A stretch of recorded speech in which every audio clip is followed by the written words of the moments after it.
डाले फागुन के आइल फागुन के आइल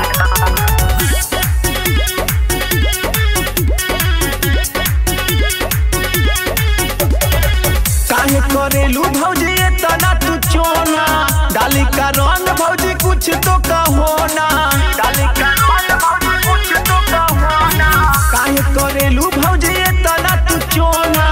डाली का रंग भौजी कुछ तो कहो ना चढ़ फगुआ के तोहरो बुखार बा काले दाना रंगवाए भौजी फागुन के आइल बहार बा डाल दाना रंगवा भौजी फागुन के आइल बहार बा फागुन के आइल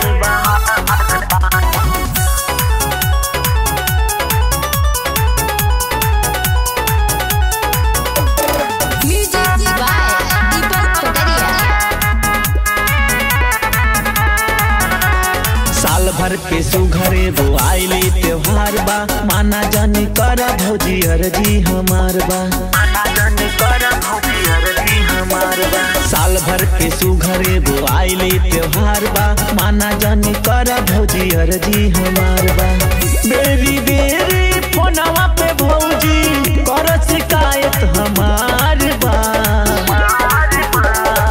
काले दाना रंगवाए भौजी फागुन के आइल बहार बा डाल दाना रंगवा भौजी फागुन के आइल